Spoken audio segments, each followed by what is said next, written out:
Hello again. So that we refreshed the starter last night, and this morning it's pretty much ready to use. So I've got my starter here, and what I'm going to do is go straight into making some bread as well. What I wanted to do is show you what the starter looks like now it's nice and active. So again, as we've mentioned, if you have it in a glass bowl, you can see all the fermentation of it and the development. But you can see here by eye, basically in a metal bowl, how it's fermenting anyway. It's entirely up to you. I'm kind of quite confident with how it works anyway. I'll probably put this in the glass jar as the, I've got some fermenting jars as the weather warms up anyway. But for now it's just fine in here. So you can see it's kind of got a nice wobble to it. It's bubbling away. It's good to use. So what I'm going to do is move straight on into making the bread. So yeah, let's go for it. So this is the first stage. What I want to do is update some videos later on about how we mature and develop the dough throughout the day over the next 24 hours.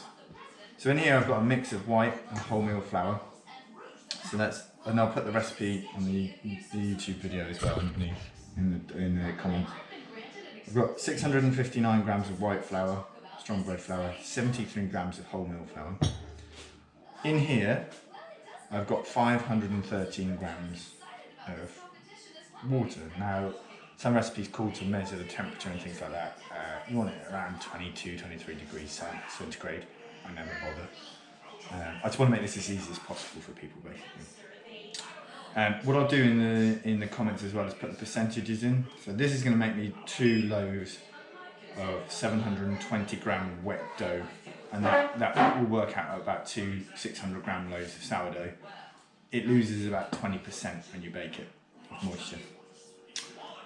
But when I put the percentages in, then you can make whatever you want with it. So into here I'm going to add my starter. So in there I need about 147 grams. I use a wet spoon just because it's really sticky at this stage. Now to tell it's really ready, what you can do is take a little bit of your starter and plonk it in the water. Now, this is a good measure. What it should do is float. Now we know it's good to use. Like that, it's just sitting nice and buoyant on the top of the water. If it sinks, you're not ready to use it. But I've had success putting it in like that before. It just takes a longer to bulk, but you really want it as active as possible like that. So in there we're going to add 147 grams of starter. The reason I add it now is because I can mix it into the water and I know the starter is evenly incorporated throughout the entire dough. There we go. Split the oil.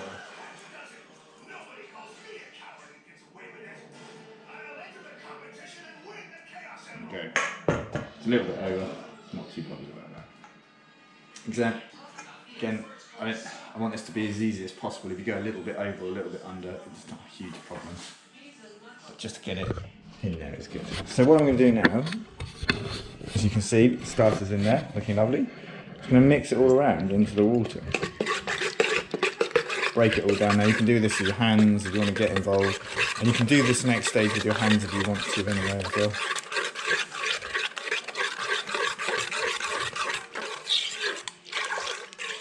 Now you can do this next stage, but if your starter isn't ready, you can do it without the starter in there at all. No problem. Now you can see it's kind of like, it's all frothy. You can see it's really nice and active. All those bubbles are from the active yeast. Okay, so what we're now going to do is add our flour, combined flour, straight in.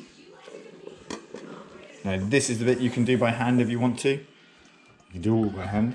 What we're doing now is we're going to just mix the flour and water together in the starter into what we call an autolyse.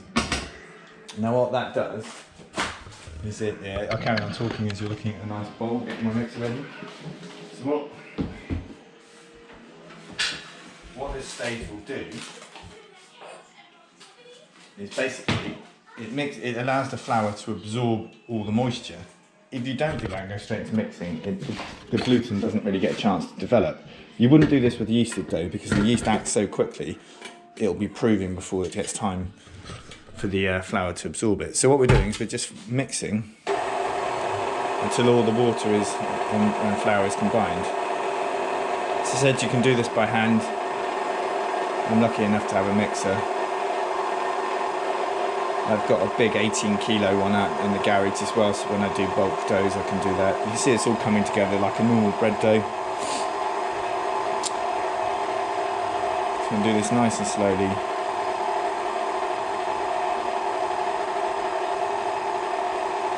This is where I want to explain how you can fit sourdough into your life, really, because everybody thinks it's kind of quite hard work.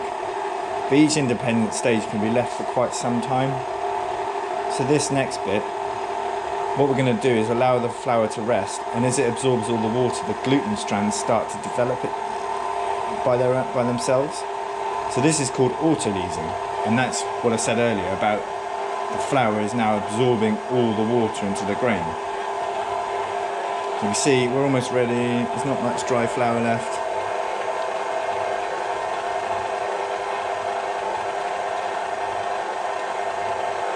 There we go, that's looking pretty good.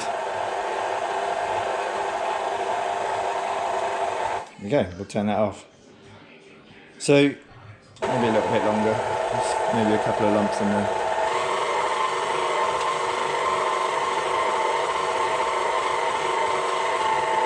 There we go, we're good.